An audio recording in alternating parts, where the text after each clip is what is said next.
haq kurashib olinadigan narsa. Uni chipi buzilsa, biz buzmadik u chipni. Yo biz uni bilmaymiz, qayerda turadi, qanday hisoblaydi. Aynan o'sha hisoblagichlarda dasturga uzatuvchi qurilma ham o'rnatildi. Bundan keyin Agar unaqa qarzdorlari bo'lmasa, fermer qarzdorlari bo'lmasa, unda faqat o'sha bu yerda firibgarlik alomati bor. 150 gektar qarzdor odam 10 millionlik urug' olgan, sudga bersam pulini bermadi, to'lov qobiliyati yo'q deb majburiy ijro yozib beryapti. Klasterni hozir siz aytib bergan xatti-harakatida men o'ylayapman jinoyat bor.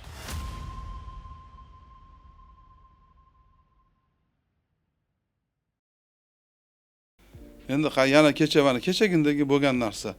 Elektrositga borsam, bizda qanaqadir nima deydi, uch o'lchikka narsa qo'yilar ekanda, narsa qo'yilgandan keyin ular elektrositda o'tirib, uni nazorat qilib o'tirar ekan.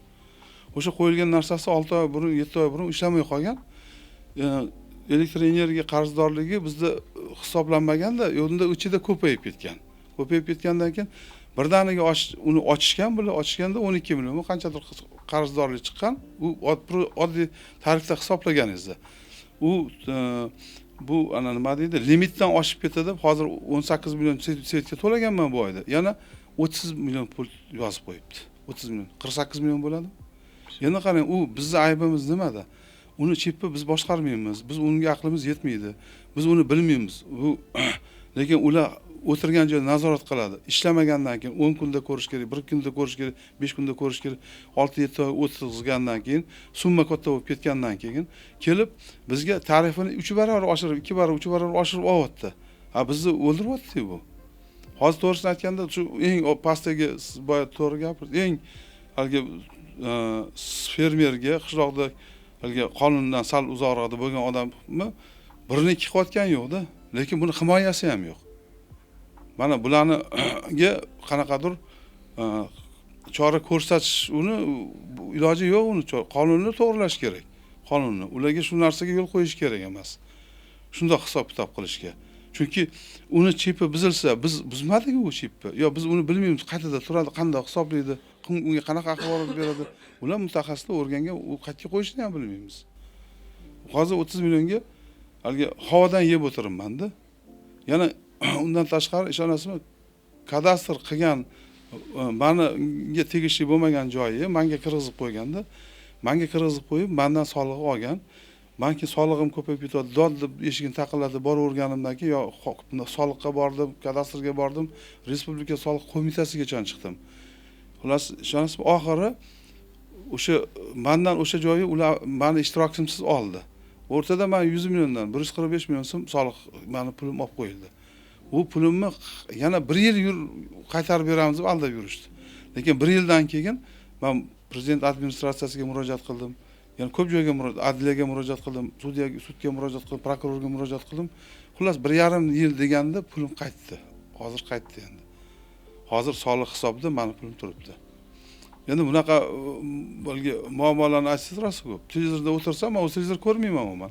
O'tirsam, Ohangaron tumani shifr zavodi nima bo'ldi? O'sha to'xtatildi, faoliyatini to'xtatdi, xalqdan qarzdorligini beryapti deb gapiruvdi. Mendan kartoshka oluvdi. Keyin bordim, kartoshkamni olgan, mana televizorda ko'rdim, pulni beryapti ekan, pulni beradim, majburiy ijroga kirsam, nima deydi? Sizga deydi, beriladi deydi. Hozir oylikchilarning oyligini beriladi. Undan keyin 20 milliard qarzi bor davlatdan, soliq qarzi. O'shani to'lagandan keyin beriladi deydi. Sen 20 milliard qarz bo'lguncha undamasdan qo'yibsan. Men unga hech narsa qila olmayman. Chora richak davlatning qo'lida 20 milliard bitta korxonaning qarzi bo'lguncha uni ushlab tursa-da, keyin men 20 milliardni olaman, keyin seni pul haqqingni beramansa. Ketvordim keyin, chunki meni haqqimni bermayman, seni haqqingni deganda shuni qabul qildim bu narsani men. Chunki 20 milliard qancha to'laydi u korxona? Shifr zavod. Mendan kartoshka olgan ishchilariga pulni bermagan. Yana bir sudga murojaat qildim. Yerni urug' olgan fermer xo'jalik ustidan shikoyat qilib. Men haq bo'lib chiqdim, lekin majburiy ijro to'lov qobiliyati yo'q dedi. Fermerning 150 gektar yer bor. Men 50 gektar yerim bor. 4,5 milliard, 5 milliard atrofida aylanma mablag'im. 4,5-5 milliard. Lekin hozir harakat qilyapman, mana shu 1-2 yilda 7-8 milliardga chiqib qoladi. Oshadi, kamida 6 milliard yuqorisi bo'ladi. Chunki hozir shu Xitoy uslubi bo'yicha dehqonchilik qilmoqchi bo'lib, uskunalarni olib kelib qo'yganmiz. Endi xudo xolasa inson omili kamroq bo'ladi, odam kamroq ishlaydi, qo'l mehnati kamroq bo'ladi, texnika qiladigan qilib tayyorgarlik ko'ryapmiz. Xudo xolasa shuni qilganimizdan keyin 6 milliard oshiq aylanma mablag' bo'ladi deb kutyapman hozir. Endi ana 150 gektar qarzdor odam 10 millionlik urug' olgan, sudga bersam pulini bermadi, to'lov qobiliyati yo'q deb majburiy ijara yozib beryapti. Va shu aqlga sig'maydigan narsalarda 10 million pul qarz bera olmagan odam 150 gektar yer ushlab nima qilasan? 10 millionni bera olmaysan. Nima qilasan 150 gektar yer ushlab? Shunaqa endi men to'g'risi aytsam ko'p-ku, mana shunga qanday yordam, qanaqa fikr berasiz menga? Endi men nima qilishim kerak? Ana 185 million so'm bitta klasterda. Ma'lum, hozir endi iloji bo'lsa shuni qaytarishim kerak. Endi kimga murojaat qilishim kerak endi?